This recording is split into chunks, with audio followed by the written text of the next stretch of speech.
श्री रतनलाल कटारिया।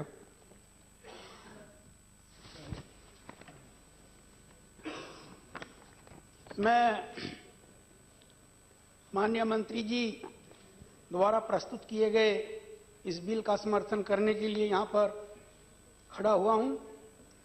मैं आदरणीय मंत्री जी को बधाई देना चाहता हूँ कि अपने देश में शिक्षा के विस्तार के लिए, मानव संसाधनों के विकास के लिए और समाज के उत्थान में इस बिल के बहुत बड़े योगदान को देखते हुए मैं इनको बहुत ही धन्यवाद देना चाहता हूं कि ये जो 4 संस्थान हमारे बनेंगे, उससे जो भी छात्र शिक्षा ग्रहण करके निकलेंगे वो भारत के लिए एक बहुत बड़ा योगदान आने वाले समय में देंगे।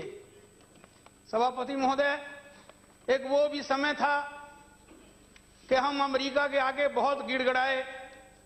हमने कहा कि हमें कंप्यूटर चिप्स चाहिए, लेकिन अमेरिका ने हमें कंप्यूटर चिप्स तो दिया नहीं, बल्कि अंकल चिप्स हमारे हाथ में पकड़ा दिया, जिसके परिणाम स्वरूप इसी तरह से हम रूस के बहुत बड़े मित्र माने गए।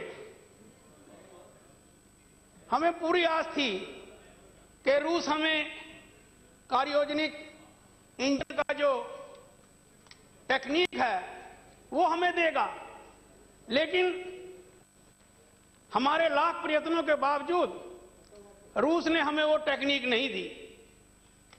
आज मैं बधाई देना चाहता हूं कि हिंदुस्तान को एक ऐसा प्रधानमंत्री मिला है जिसकी सोच आज सारे विश्व में निराली है।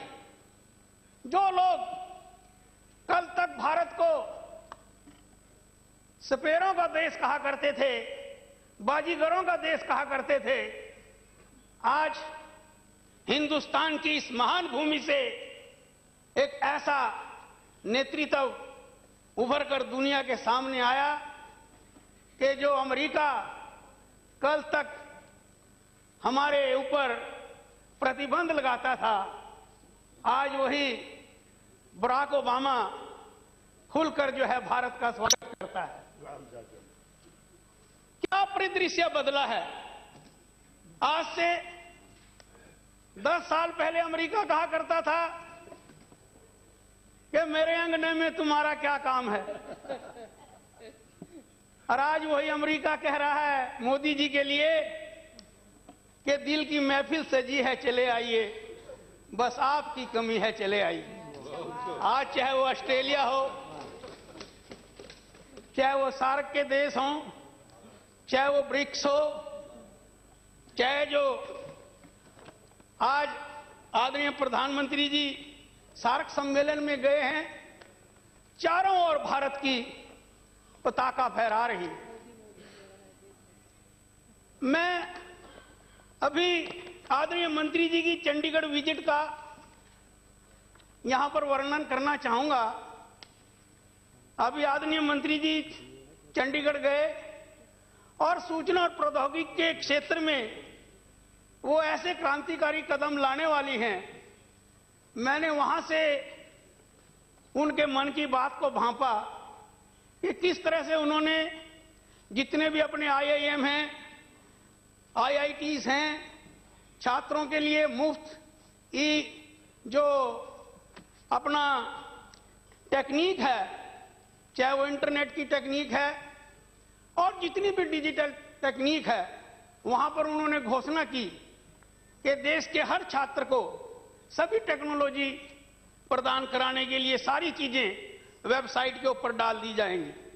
और आज जब मैं सदन के अंदर आया तो एक क्रांतिकारी सप्लीमेंट्री बिजनेस की जो लिस्ट प्राप्त हुई, उससे हमें ये लगा कि अब भारत फिर से अपने पैरों पर खड़ा होकर दुनिया के अंदर अपना स्थान बनाएगा।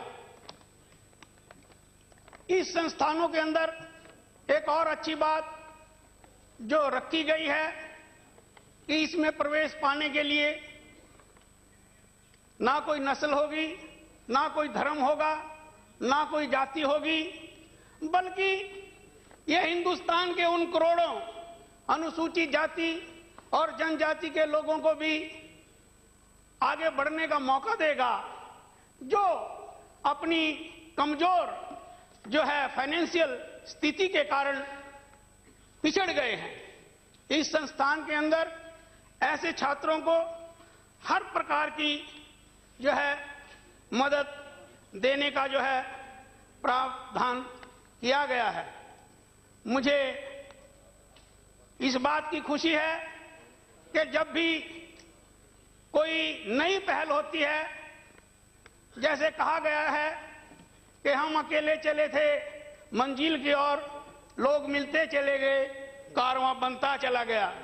आज ये 4 संस्थान जो है वो राष्ट्रीय महत्व के बन रहे हैं, अंतर्राष्ट्रीय स्तर के बन रहे हैं, और जब यहां से ये छात्र, प्रतिभाशाली छात्र शिक्षा ग्रहण करके बाहर निकलेंगे तो सारे देश के अंदर आने वाले समय में ना जाने कितने इस प्रकार के संस्थान खड़े होंगे जो भारत को विश्व के अंदर एक महान देश बनाने में हमारी मदद करेंगे। आज भी भारत इंटरनेट के क्षेत्र में तीसरे नंबर पर है। चाइना और अमेरिका के पश्चात हम तीसरे नंबर पर इंटरनेट यूजर के सबसे बड़े सारे संसार के अंदर आते हैं।